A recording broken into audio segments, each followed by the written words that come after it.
자, 한 부장판사 출신의 전직 변호사가 변호사 자격을 잃은 뒤에도 변호사 행세를 하고 다니다가 최근에 재판에 넘겨졌습니다. 양지열 변호사님, 결국 변호사 자격이 없는 사람이다. 그럼 가짜 변호사 아닙니까? 그렇죠. 사실 이제 변호사가 아닌 사람이 변호사 행세를 했는데, 네. 그러니까 호텔급의 아주 큰 계약을 하는 데 있어서 그때 당시에 이제 변호사라고 개입을 했었고, 또 네.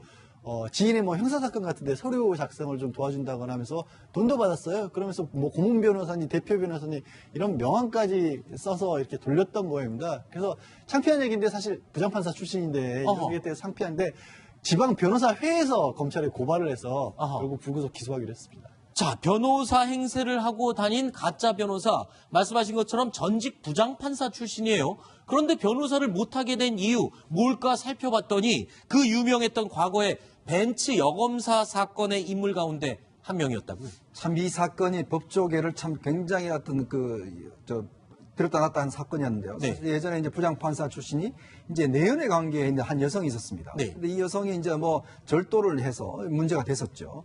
그런 상황에다가 이제 이 여성을 잘 봐달라고 이제 검사를 하면서 여자 검사한테 또 관계를 맺었어요. 네. 여자 검사하고도 관계가 있었고, 그리고 이 여자 검사한테는 벤츠 차를 선물로 줬습니다. 네. 안시의 명품 가방 등을 말 선물을 줘서 이제 문제가 됐어. 결국 이제 구속이 돼서 재판을 받았는데, 문제는 이 벤츠를 받은 여검사 같은 경우에 이제 항소심과 대법원에서 무죄가 됐어요. 아하. 그래서 이게 유명한 벤츠 여검사 사건인데, 네. 당시 이 사건 때문에 이 김영란법이 필요하다. 왜냐하면 이 사실 어떤 면에서 보면 사랑하는 관계였기 때문에 줬던 것은 문제가 없다라고 이제 판결을 한 겁니다. 네. 그렇지만 이 당시에 이제 김영란 국민권익위원장이 이런 관계에서도 뭐 갑을 관계 어떤 이해관계 있을 때 뭔가 선물을 주거나 이런 고가의 상품을 줄 경우에 처벌할 수 있는 법이 있어야 된다. 네. 그래서 김영란법 부정청탁 금지법을 당시에 발의를 하게 됐죠. 네. 즉 이 법의 시초가 된 게 바로 이 벤츠 여검사 사건입니다.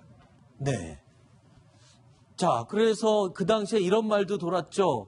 그러니까 결국에 지금 전직 부장판사 출신인 가짜 변호사라고 해야 되나요? 아직 변호사 자격을 박탈당한 그 인물은 지금 변호사 자격을 상실당하고 징역 10개월에 집행유예 2년. 근데 정작 이 벤츠 여검사 장본인은 무죄 선고를 받아서 그때 당시에 이런 말이 유행을 했습니다. 벤츠 승용차는 사랑의 징표이다.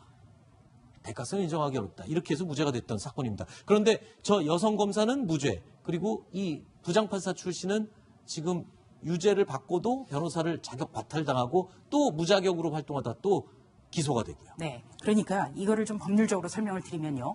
벤츠 승용차가 건네지고 나서 사건 청탁은 2년 7개월 뒤에 이루어졌다. 네. 그러니까 청탁과 벤츠와의 상관관계가 성립되지 않는다. 이렇게 2심 재판부와 대법원이 선고를 했거든요. 네. 물론 법이라는 것은 법률에 따라서 해야 됩니다만 시대상을 반영을 해야 되는 거예요. 네.